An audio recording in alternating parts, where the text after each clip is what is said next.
Hello hello hello, স্বাগতম জানাই পল্লবীস ওয়ার্ল্ডে। আমি পল্লবী রয়, আর এই চ্যানেলটা আমার স্বপ্নের এক নতুন শুরু। আজ দ্য গ্র্যান্ড লঞ্চ, আমার প্রথম অডিও গল্প নিয়ে হাজির হয়েছি তোমাদের সামনে।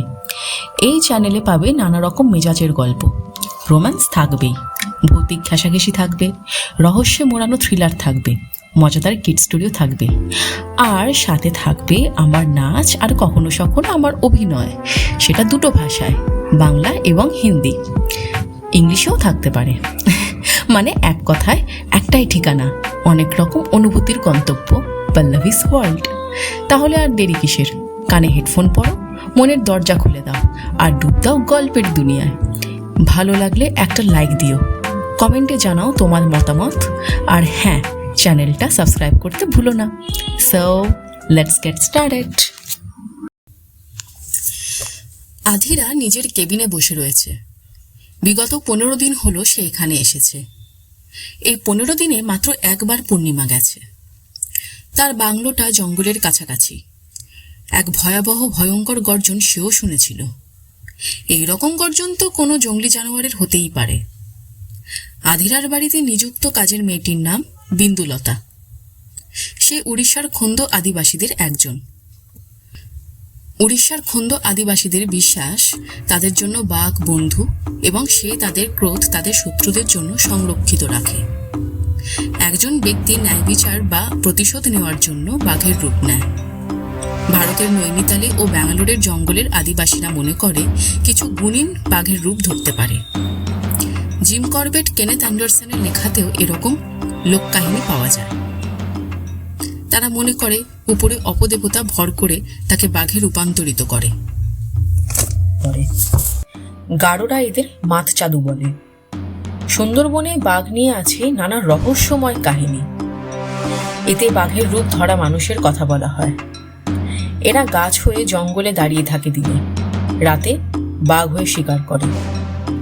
এমন অনেক গুজব সেখানে প্রচলিত। বনের কাছাকাছি গ্রামগুলোতে একটি রূপকথার কাহিনী রয়েছে যে এক নির্দিষ্ট ধরনের বাঘের কামড় একজন ব্যক্তিকে বাঘ মানবে রূপান্তরিত করে দিতে পারে। এই বাঘগুলিকে মায়াবাঘ বলা হয়। এই কাহিনীগুলি ভারতের রয়্যাল বেঙ্গল টাইগারের মুখোমুখি হওয়া মানুষদের কাছ থেকে ভ্রমণকারীদের মাধ্যমে ভারত, পারস্য ও অন্যান্য দেশে ছড়িয়ে পড়েছিল। কিন্তু এখানে বাঘ মানবের কথা বিন্দুলতা বলেনি। সে নেকড়ে মানবের কথা বলেছে। বিভিন্ন মানব সংস্কৃতি ও পুরাণে নেকড়ে ইতিবাচক ও নেতিবাচক উভয়ভাবেই স্থান পেয়েছে। যদিও একসময় ইউরেশিয়া ও উত্তর আমেরিকায় প্রচুর পরিমাণে ধূসর নেকড়ে বাস করত, আজ তারা অতি সামান্য রয়েছে। যার কারণ হল এর বিচরণ এলাকার ব্যাপক ধ্বংসসাধন এবং মানুষের আগ্রাসন, যার ফলে নেকড়ে অনেক জায়গায় বিলুপ্তির সম্মুখীন হয়েছে। তা সত্ত্বেও আন্তর্জাতিক প্রকৃতি সংরক্ষণ সংঘ IUCN সমগ্র নেকড়ে জাতিকে এখনো স্বল্প বিলুপ্তির ঝুঁকিপূর্ণ মনে করে। বর্তমানে নেকড়ে কিছু কিছু এলাকায় সংরক্ষিত, কিছু এলাকায় বিনোদনের জন্য একে শিকার করা হয়, আবার গৃহপালিত প্রাণীর জন্য হুমকি বিবেচনা করেও একে নিধন করা হয়। নেকড়ে বা ধূসর নেকড়ে, বৈজ্ঞানিক নাম ক্যানিস লুপাস, ক্যানিডে গোত্রের সর্ববৃহৎ বুনো সদস্য। বরফ যুগ থেকে টিকে থাকা এই প্রাণীটি প্লাইস্টোসিন কালের শেষ ভাগে, অর্থাৎ প্রায় 3 লক্ষ বছর পূর্বে উদ্ভূত হয়। DNA সিকোয়েন্সিং এবং জেনেটিক ড্রিফটিং গবেষণায় দেখা গেছে নেকড়ে ও গৃহপালিত কুকুরের পূর্বপুরুষ একই, যদিও এর কিছু দিক এখনো প্রশ্নবিদ্ধ। ধূসর নেকড়ের বেশ কিছু উপপ্রজাতি শনাক্ত করা হয়েছে, তবে এর সঠিক সংখ্যা নিয়ে এখনো আলোচনার অবকাশ রয়েছে। ধূসর নেকড়ে সাধারণত তাদের বাস্তুসংস্থানের সর্বোচ্চ স্তরের খাদক। ক্রান্তীয় বনভূমি, মরুভূমি, পার্বত্য এলাকা, তুন্দ্রা অঞ্চল, তৃণভূমি। পূর্ণিমার রাতে চাঁদের পূর্ণ আলো যখন পৃথিবীর বুকে ছড়িয়ে পড়ে, তখন সে তার মানব অবয়ব ছেড়ে নেকড়ে রূপ ধারণ করে। আধিরা বিভিন্ন ইংরেজি উপন্যাসে পড়েছে লাইকান্থ্রপের সম্বন্ধে, তাই বলে বাস্তবেও কি সম্ভব? ওই ডাকটা শুধুমাত্র পূর্ণিমার রাতেই শোনা যায় কেন? ভারত সরকারের এই নিয়ে কৌতূহল প্রচুর। এইরূপ মানব যদি সেখানে থাকে, তাহলে তাকে ধরে বন্দি করে গবেষণা করা বিস্তর। তার জন্য তৈরি করা হয়েছে স্পেশাল টিম। আধিরা একখানি দীর্ঘশ্বাস ছাড়ল। একে একে উধাও হয়ে যাচ্ছে গ্রামের মানুষ, ছোট ছোট শিশু। সেই ভয়াবহ প্রাণী যাই হোক, সে হিংস্র হয়ে উঠেছে প্রবল। তাকে আটকানো প্রয়োজন। আজ সেই স্পেশাল টিমের সাথে আধিরা জঙ্গলে যাবে। জঙ্গলের পথে রওনা দিয়েছে সরকারি গাড়ি। আধিরা একখানি জিপ চালকের আসনের ঠিক পাশের আসনটিতে বসে রয়েছে। জঙ্গলে প্রবেশ করার আগে একখানি খোলা মাঠে কিছু শিশু খেলা করছে। তাদের সাথে খেলছে জনা 2-3 জন যুবক। আধিরা দেখে হাসল। শৈশবে সে এমন করে খেলতে চায়, কিন্তু তার মার অতিরিক্ত সাবধানতার অবলম্বনের ঠেলায় এবং পড়াশোনা করানোর চাপে সে কোনোদিনও এইভাবে খোলা মনে খেলতে পারেনি। তারও ইচ্ছে হয় খোলা মাঠে সে প্রাণ খুলে দৌড়ায়, জঙ্গলে ইচ্ছে মতো ঘুরে বেড়ায়, এক লাগাম ছাড়া জীবন সে চায়। স্পেশাল টিম নিজের কাজ করছে। আধিরার ভালো লাগছে না এইসব। জঙ্গলের প্রাণীদের জঙ্গলে তাদের মতো থাকতে দেবে তা না, তাদেরকে শুধু উৎপাত করা। তাদেরকে সরকার নিযুক্ত করে কেন? জঙ্গলের প্রাণীদের সংরক্ষণ করার জন্য, তাদের খেয়াল রাখার জন্য। কিন্তু দেখো এখন কি করে সেই প্রাণীটাকে ধরে বেঁধে তার সাড়ে সর্বনাশ করা হবে সেই চেষ্টা চলছে। অবশ্য আধিরা এদের দোষ দেয় বা কি করে? সেই প্রাণীটাও যে হিংস্র হয়ে উঠেছে ক্রমশ। সে উদাস মনে দূরে দৃষ্টি নিক্ষেপ করে দাঁড়িয়ে রয়েছে। সে আনমনে উল্টো দিকে হাঁটা লাগালো। হাঁটতে হাঁটতে সে পুনরায় এসে দাঁড়ালো সেই ঝর্ণার সামনে। এখন আর তার গা ছমছম করছে না। কি সুন্দর দৃশ্য, প্রকৃতির কি অপরূপ শোভা। হঠাৎ করে একটি ফায়ারের শব্দ শুনে আধিরা পিছনের দিকে ঘুরে দাঁড়ালো। সে দৌড়ে শব্দর উৎস অনুসরণ করে ছুটল।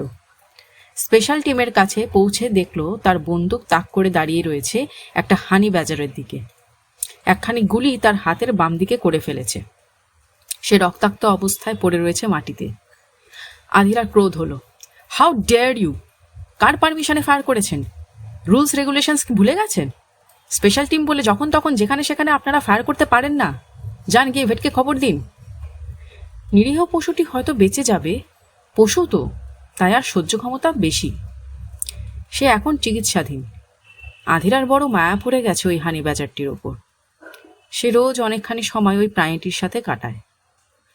আজ আধিরা গ্রামের দিকে ঘুরতে এসেছে। সে যেখানে থাকে সেখানকার লোকজনের জীবন নির্বাহ হয় কিভাবে, তারা কিভাবে জীবন কাটায়, সেই সব তার জানতে বড় ইচ্ছে হয়। কিন্তু তাকে দেখে সকলেই কেমন অবাক দৃষ্টিতে তাকিয়ে থাকে। শহর থেকেই দিদিমণি এসেছেন চাকরি করতে। তার পোশাক আশাক তাদের মতো নয়। সে দেখতেও কেমন আলাদা, সুন্দরী। তার বাদামি বর্ণের কেশ, ছেলেদের মতো পোশাক, সাথে আবার বন্দুক থাকে। আধিরা নিজের মিশুকের স্বভাবের জন্য খুব তাড়াতাড়ি সকলের সাথে মিশে গেল। সে ইচ্ছে করেই এসেছে গ্রামে। আদিবাসীদের সাথে কথা বলে জানতে চায় সে ভয়াবহ প্রাণীর সম্বন্ধে। যাদের এখানে আদিবাস, তারাই হয়তো সব থেকে ভালো তথ্য তাকে দিতে পারবে। সকলে নানা রকম তথ্য দিল। সে নিজের পকেট থেকে ছোট্ট ডায়েরিটা বার করে খচখচ করে সমস্ত কিছু নোট করে নিল। রাতে বাড়ি ফিরে নিজের মতো করে বিশ্লেষণ করে নেবে। সকলের সাথে কথা বলতে বলতে সে এগিয়ে গেল গ্রামের অপর প্রান্তের দিকে। যেখান থেকে জঙ্গল শুরু হয় সেখানে একখানি ছোট্ট কুটির। কুটির হলেও বেশ ছিমছাম। গ্রামে পাকা বাড়ি যে নেই তা নয়, কিন্তু এই বাড়িটি বাঁশ দিয়ে বানানো ছোট্ট একটি কুটির। সে কুটিরের সামনে দাঁড়িয়ে রয়েছে। কে থাকে এখানে? শুনছেন? কেউ আছেন? একজন বৃদ্ধা বেরিয়ে এলেন। তাকে দেখে আধিরা বেশ অবাক হলো। সে এখনকার জনগোষ্ঠীর মতো নয়। তাকে দেখে শহরের মানুষ বলে মনে হয়। বয়সের ভারে দেহখানি নুয়ে পড়লেও চোখ দুখানি বেশ বুদ্ধিদীপ্ত। আধিরা বলল, এক গ্লাস জল হবে? বৃদ্ধাটি কিছুক্ষণ আধিরার দিকে চেয়ে রইল, তারপর ঘরের মধ্যে চলে গেল। আধিরা অস্ফুট স্বরে বলল, আশ্চর্য, জল চাইলাম তাও দিল না। সে কিছুক্ষণ দাঁড়িয়ে থেকে চলে যাওয়ার মন স্থির করল। সে যাওয়ার জন্য পা বাড়াবেই তখন বৃদ্ধাটি একখানি স্টিলের গ্লাসে জল নিয়ে এসে আধিরার সামনে ধরল। আধিরা হেসে জলের গ্লাসটি নিয়ে বলল, নমস্কার, আমার নাম আধিরা চৌধুরী। বৃদ্ধাটি কঠিন মুখে শুধুমাত্র বলল, আধিরার জলপান করা হয়ে গেলে বৃদ্ধাটি আধিরার হাত থেকে জলের গ্লাসটি নিয়ে পুনরায় গৃহ মধ্যে প্রবেশ করলে দরজাটি লাগিয়ে দিল। আধিরা বৃদ্ধার আচরণে অবাক হলো। তার কণ্ঠ হতে বেরিয়ে এলো, অদ্ভুত তো। সে ফেরার পথ ধরল। ফেরার পথে সে জানতে পারল ওই বৃদ্ধাটি বেশ কিছু বছর আগে এখানে এসে বসতি স্থাপন করেছেন। তার নাম মণিমালা চ্যাটার্জি। নামখানি আধিরার কেমন শোনা শোনা মনে হলো। কোথায় যেন শুনেছে, কিন্তু ঠিক মনে করতে পারছে না।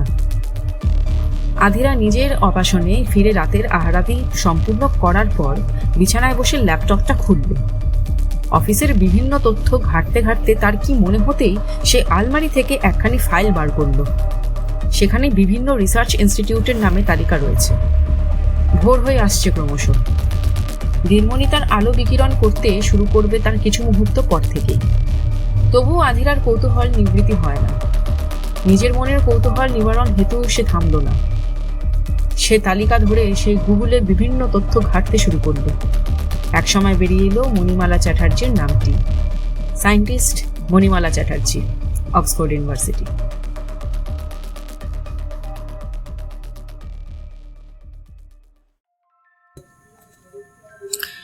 তোমরা শুনলে মিতেল থেকে সংগৃহীত লাইকান্থ্রো পর্ব 2।